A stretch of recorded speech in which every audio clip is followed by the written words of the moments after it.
Hi, this is Usha. Welcome to Rathod Science classes. Today in this lecture, we are going to discuss current affairs of 6th June 2021. So Sunday's newspaper is important to cover news from science and technology and as well as environment and ecology point of view.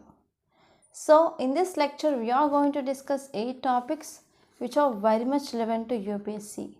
So let's get started with our discussion and let us see first topic. Title says G7 nations agree on uniform minimum corporate tax. So regarding this article, we already studied background. Okay, that is global minimum corporate tax. We discussed about this topic in a very great detail in our earlier Hindu analysis, right? So first we need to know what is this corporate tax. So I will give you one example. So if you are owning any company and this company which is getting profits, so on this profit you need to pay tax to government. So this tax you are paying to government on profit of your company, that mainly comes under this corporate tax. And this corporate tax, it is a direct tax. Okay. So recently US mainly came up with this global minimum corporate tax that need to be imposed, right? So here if you see this article mainly saying that G7 nations agree on uniform minimum corporate tax. So in this context you need to also know about what is this G7, that is important from prelims, and you need to know about what is this uniform corporate tax also. So overall this article will be important regarding GS paper 3, which comes under economy point of view, and this G7 which is one of regional grouping that mainly comes under GS paper 2 under international relations. Now let us try to talk about this topic in a very great detail. So if you see context, it mainly says that a group of world's richest nations reached a landmark deal to close cross-border tax loopholes, and they are mainly used by world's biggest companies. So here world's biggest companies, they are using some cross-border loopholes to make a profit. Now here G7, which is the world's richest nation, they reached one landmark deal. So here G7 said that it would back minimum global corporation tax of at least 15%. Okay, so this is context.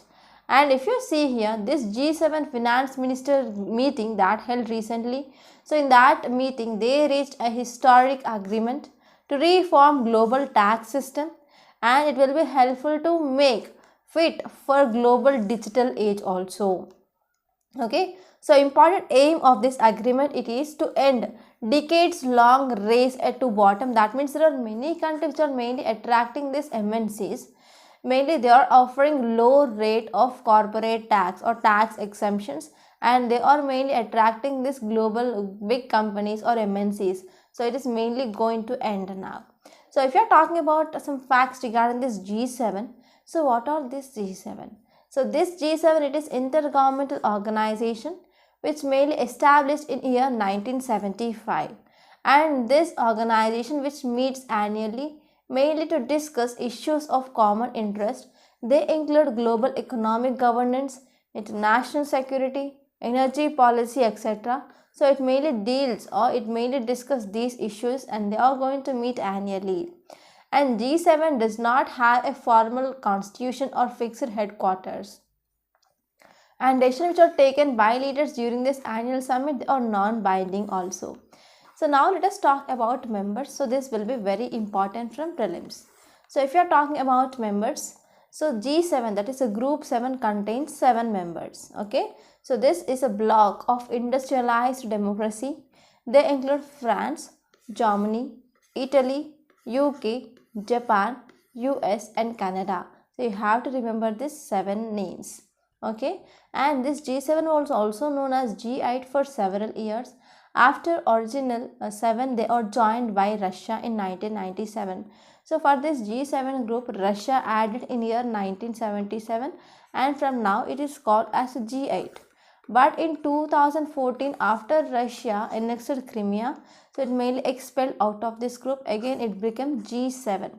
Okay, so this is about members. So this is the gist of this topic. I hope it is clear.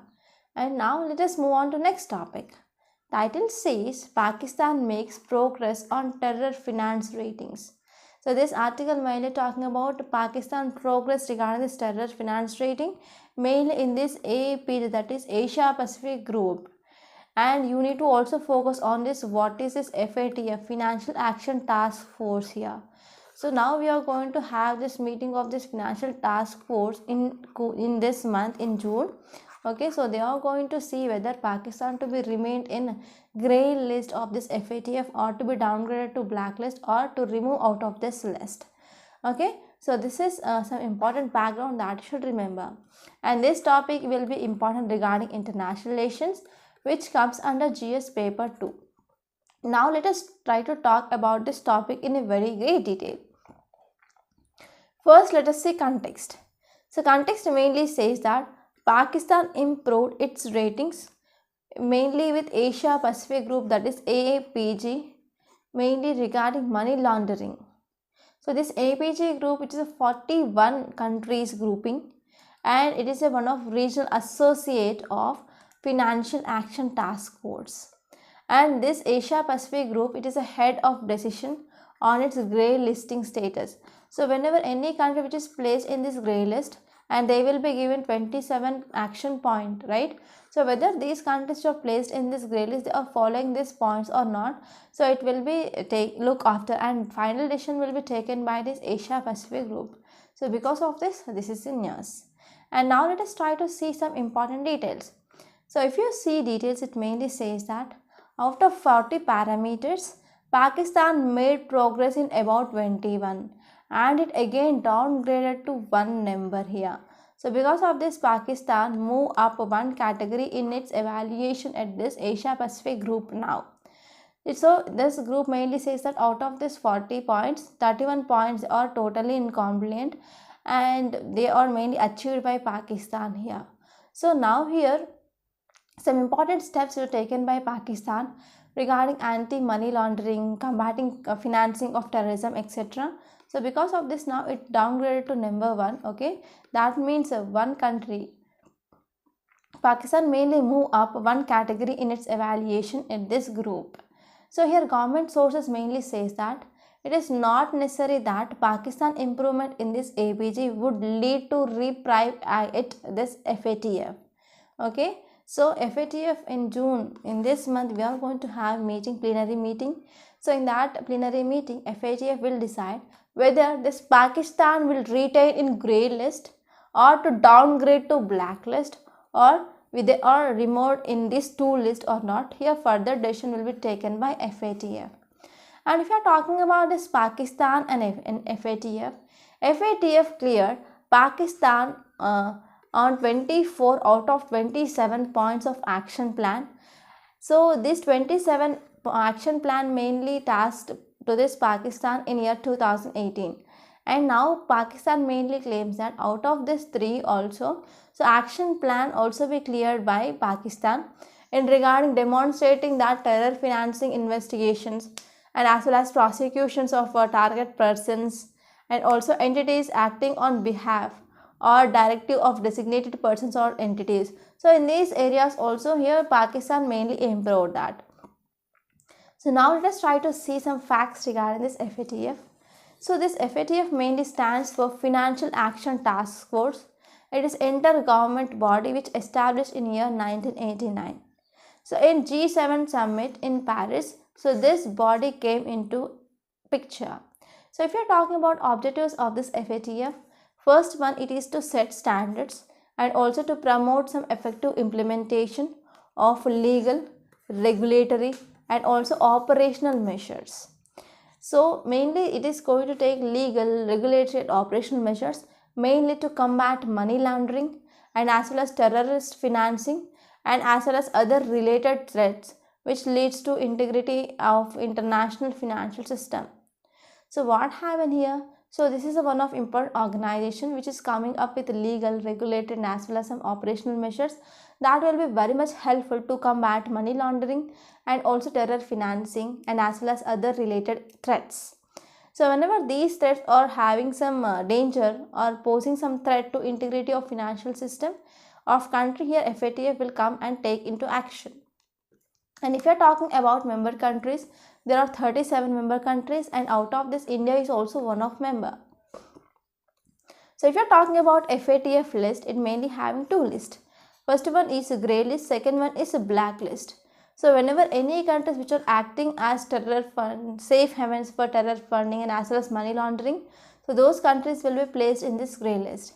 So after keeping those countries in grey list, they will be given 12 point of action. Okay, so whenever it is not followed by those grey list countries, then they will be downgraded into this black list. So this blacklist mainly contains countries which are non-cooperating countries or territories. Okay, so this is about just of this topic. And now let us see next topic. Title says to the dinosaurs. So it is talking about T-Rex, Tyrannosaurus Rex. So this is image of that dinosaur. So why this dinosaur is in news? So recently one study mainly found about how much of a force that will be used by this dinosaur to bite anything. Okay, so because of this is in news. And you need to know some facts regarding this Tyrannosaurus Rex. Recently this Tyrannosaurus Rex, it is highly in news. So recently one study mainly published speed of this Tyrannosaurus, that is about 7 to 10 kilometers per hour. So now let us try to see this topic in a very great detail. So this article will be important regarding environment and ecology, and also even science and technology, which comes under GS paper 3. So now let us try to discuss this topic. Context says that recently one study which mainly regarding fossilized dinosaurs bones. So in this dinosaurs bones, they found a bite mark of this juvenile Tyrannosaurus Rex. So research finally concluded that these dinosaurs, they are having a powerful bite, that is between hyena and crocodile.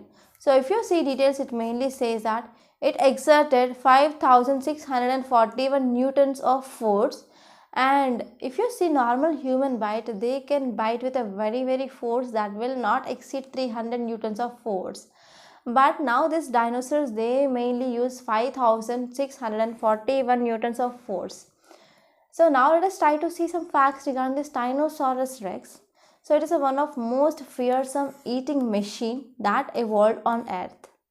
So this Tyrannosaurus Rex, which mainly lived toward the end of Cretaceous period, that means around 66 to 68 million years ago, an adult member which is about 12 feet tall, 40 feet long, and weight it is about 5,000 to 7,000 kgs.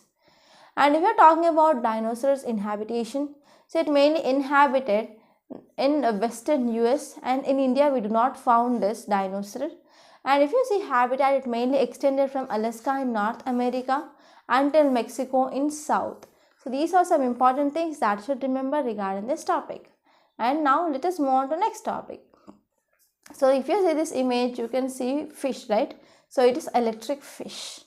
So why it is in news? Because so these fishes, whenever they are moving in groups, so they will communicate with each other.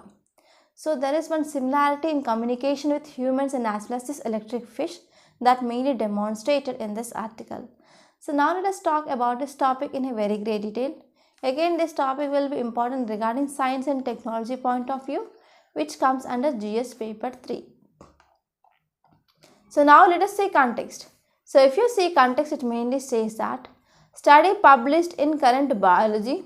So this study pointed out that how pauses allow the neurons in midbrain to recover from stimulation. So whenever we are communicating with some other or with each other, then we will be pausing at least 1 second or 2 seconds between every word. So between every word there will be time gap, that is a pause we are giving. So this pause will be very useful for recovering of our midbrain from stimulation. But how? So we are having neurons. Okay, so we are having neurons, and here we are having another neuron, right? So these neurons are functional and also structural unit of our brain, alright? So what happened, these neurons are important for transferring of information, right? So whenever one neuron which has got information, that will be transmitted to another neuron. So finally within some fraction of seconds, so information will be reached to our brain, and brain will give some stimulus and return whatever the signal which is given our brain, then our actions will be based on that. But this study said that whenever we are giving some pauses, right, so this will be very much helpful for our neurons or midbrain to recover from stimulus we are giving. So researchers from Washington University, they found that in Morim rights, they saw that just like humans pause, it is between words when speaking. So in even electric fish too, we observe to have pauses in communications. So how these communications plays an important role. So this pauses that will allow neurons in midbrain to recover from stimulation. So this is just of this topic. I hope it is clear. Now let us move on to next topic. Title says carbon storage. So one of important problem we are facing here is increase in carbon dioxide emissions and increase in carbon dioxide concentration also. So because of this increase in carbon dioxide released into atmosphere, so that will leads to greenhouse emissions, that is a greenhouse gases will be increasing. Finally that will leads to global warming. So because of this, we need to capture this carbon dioxide and we need to store and we need to reuse this carbon dioxide in other forms. Okay, so this is some background. So this article mainly talking about carbon capture and as well as storage of this carbon, which is one of important challenge we are facing, because when we are capturing this, whenever we want to capture this carbon dioxide, we need some infrastructure. So to build that infrastructure, it is a very costly. And after capturing, we need to store. It is also costly. And after storing, and we cannot use this carbon efficiently, then what happened? How much amount of the money we are invested in this carbon capture and as well as carbon storage, it will be not economically viable. So now recently researchers from universities, they came up with one important technology. We are converting this carbon which is captured and stored into ethylene. So because of this is in news. So this topic will be important regarding GS paper 3 under science and technology. You can talk about increase in carbon dioxide emissions under environment and ecology, which comes under GS paper 3 again. So now let us try to see this topic in a very great detail. So if you see context, it mainly says that researchers from universities of Sydney and Toronto, they designed advanced electrolyzer that will convert captured carbon into building blocks of everyday materials, that is hydrocarbons. It mainly used to produce ethylene. So in this context, you need to know what are applications of this ethylene. Okay, so this will be very important from prelims point of view. And prelims, whenever you are expecting questions from science and technology, most of the questions that will be based on applications, right? So now let us try to see applications. First one is it can be used as anesthetic. Next one is it can be used as extraction of rubber. It can be also used for food and chemical industries. So in food and chemical industries, this ethylene can be stored in cylinders that can be used for artificial ripening of fruits. And next one is it can be used in metal fabrication, regarding oxygen fuel gas in metal cutting, it also used in welding and high velocity thermal spraying. It also can be used as refrigerant in LNG, liquid natural gas liquefaction plants. Okay, so if you are talking about the chemical structure of ethylene, it is C2H4. So the structure will be like this. It is carbon. Okay, so this is structure of this ethylene. So now let us move on to next topic and let us see that in great detail. So the title says that study points to pile up of biomedical waste. So this article mainly talking about biomedical waste. So what you have to remember here. So here whenever there is any waste which is increasing, that will have some impact on our environment and ecology. Okay, so this topic will be important regarding environment and ecology. So why there is increasing of biomedical waste? Because of second wave of coronavirus. So whenever this coronavirus which entered into our lives, so we increased use of mask, right? So in medical shop, we are getting mask, one mask for rupees 10 and we are using just once and we are throwing it off. and we are using sanitizer bottles. Each and everywhere, in each and every home, you are seeing now sanitizer, and we are throwing those bottles.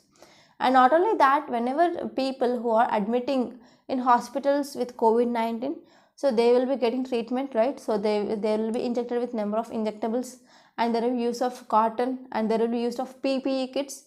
So for all these things, because of this COVID-19 which came into our life, that led to increase in biomedical waste. So one important homework I want to give you. So what can be steps which taken from individual level and also from government level and as well as various institutions to reduce this biomedical wastage? So let me know in comment box. So whenever I am giving homework, you are trying to doing that homework, and yesterday I got many comments, so I felt very happy. Okay, so if you are going on giving some replies in comment box, then I will be motivated and I will do much better. I will give 100% from my side. Okay, so please let me know in comment box regarding what are the steps that can be taken at individual level, at government level, and as well as at different institutions like hospitals level to decrease this biomedical waste in comment box. You can also think in this way, right? Because whenever you are writing any answer, you need to give way forward. So instantly, if you want to get points in your brain, you have to think like that, and you have to make this habit from now onwards. Now let us try to see this topic in a very great detail. Context says that over 2 lakh kgs of biomedical waste which was generated each day by last month by hospitals in India. So in May, so because of this second wave of coronavirus, there is also increase in hospital admissions. So because of this, there is also increase in biomedical waste.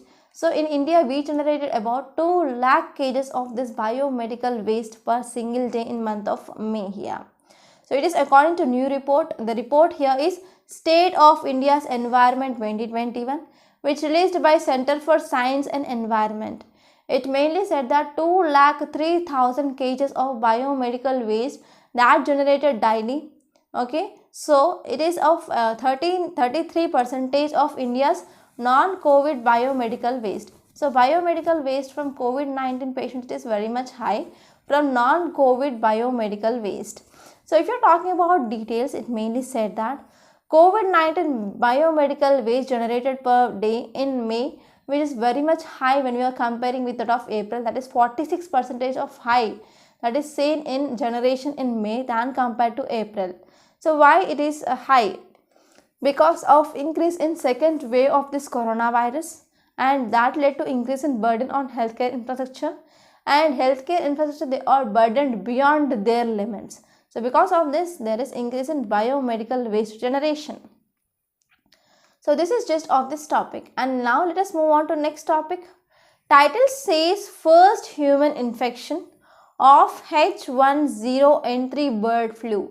So this article mainly talking about bird flu, which mainly caused by H1N3 strain. So why it is important? Because this bird flu mainly transmitted from birds to human. So this is the first case which is seen in China. So I don't understand why this type of new cases that are mainly seen only in China, right? So COVID-19 pandemic also started in China, and now for the first time avian influenza that transmitted from this poultry to human. So this case which is recorded in China only. Okay, so now let us try to see this topic, and this will be important regarding GS paper 3 under science and technology. So context mainly says that China has confirmed the first instance of human infection from H1N3. So it is a rare strain of virus that normally infects poultry. So if you are talking about some details, it mainly says that H1N3, it is a type of bird flu or avian flu or avian influenza which commonly seen in wild aquatic birds and as well as in some wild animals worldwide. We can see this avian influenza. So it can also infect domestic poultry, domestic animals, etc. also. So these are some important facts regarding this H1N3. So now let us try to talk about spread and transmission. So whenever any poultry which infected with this virus, then what happened? So this bird will start secreting some fluids. So in saliva and in mucus and in also the poop also we can see virus particles are present. Whenever human coming in contact with this saliva, mucus and as well as poop, so humans also get infected with this virus. Okay, so whenever the virus which gets into eyes or nose and even mouth, so they will get this virus infection. So if you're talking about cause of concern, so for the first time this case was a sporadic virus transmission, that is from poultry to humans. For the first time we saw this, and because of this there might be risk of causing pandemic also. So this is cause of concern. And if you're talking about different strains of bird flu that's seen in China, recently include bird flu in China in late 2016 to 2017, which mainly caused by H7N9 virus, and H5N8 subtype of influenza virus, which is having a low risk of transmission to humans, but it is highly very much lethal to birds and as well as poultry. And next one is in April, H5N6 outbreak that is seen in this China. So these are some important facts that you should remember regarding this topic. And now let us see next topic. Before saying this, I want to make a small announcement. So if you want to clear UPSC 2022, we came up with one excellent, highly beneficial and also highly economical course, that is current affairs package along with mains answer writing practice. So how this course will be useful? So one thing you need to remember here is before entering into examination hall, you need to know at least 1.5 years current affairs for sure. And this is right time to join this course to cover this 1.5 years current affairs in a comprehensive manner. So why you need to focus on this current affairs? Because in prelims or in mains and even in interview, you can expect questions from this current affairs. So mastering of current affairs, it is very important to clear this UPSC. And if you're talking about this mains answer writing practice, many students who are especially freshers or beginners, they ignore this mains answer writing practice. So those freshers might be thinking like after completing NCERTs, we will start answer writing and as well as after completing of static books, they will go into write this. But this approach will not work for UPSC. So whenever you start your preparation from day 1 onwards, you need to focus on this answer writing practice also. And in this course, we are mainly focusing on how to improve your answer writing skills. If you join this course, we also conduct prelims test on every Sunday. Along with the video solutions, video explanation part will also be given. So in this way, this course which is designed as per demand of UPSC. So finally, I want to say one thing, please don't take this course as a choice. Try to join this course as soon as possible and achieve your dream of clearing UPSC. So for further details of this course, link which is given in description box, so please visit that once. And if you want to talk to me directly, you can call to this number 8074765513. Please note this number. Now let's come back and let us see next topic. Title says how to recover from a spinal cord injury. So this article mainly talking about spinal cord injury. So now I want to give a brief background. So whenever you are having a violent fall, when you fell down or during vehicular accidents, and as well as whenever if you are in sports, so whenever you are playing any sports, if there is any injury to your spinal cord, then that will lead to sometimes paralysis, and as well as it will be also leading to some life-threatening injuries. Okay, so because of this, what happened? Why? Whenever there is any damage to spinal cord, it will not going to regenerate, right? So because of this, now recent study mainly found that what is responsible for regeneration of this nerves, and what is that gene, and how we can regenerate that. So this article will be very important because it is one of important development in our medical medicine field. So because of this article will be important regarding science and technology, which comes under GS paper 3. So now let us try to talk about this topic in a very great detail.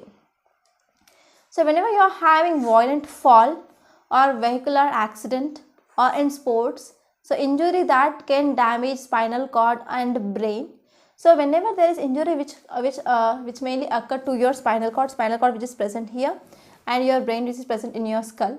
So in this spinal cord or brain, whenever you are getting any injury, that will lead to paralysis. Paralysis means you cannot able to move, and other life-threatening health problems. So why we are getting life-threatening health problems or paralysis when you get hurt to your spinal cord or brain? Because nerve fibers, they carry information.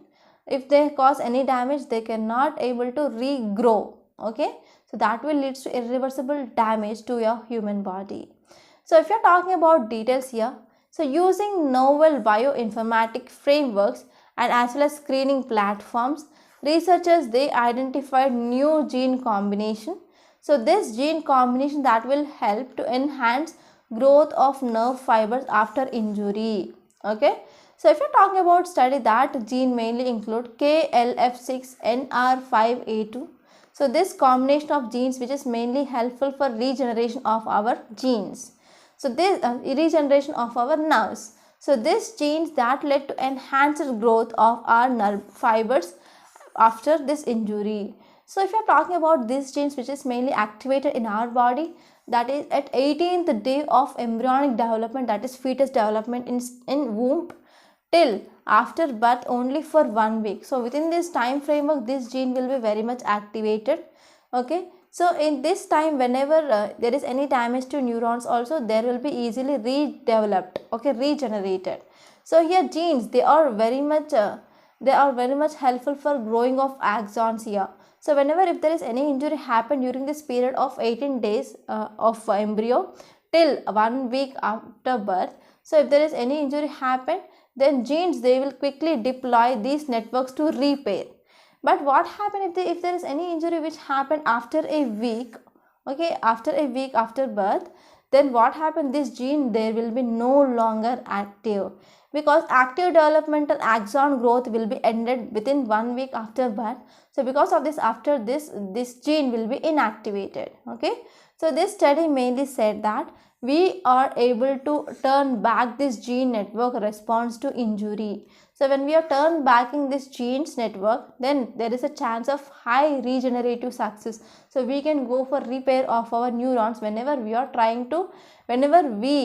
try to turn back this gene network. So whenever we are turning back this, then it will be helpful for redevelopment of our nerves. Okay, so how can we turn back this gene network?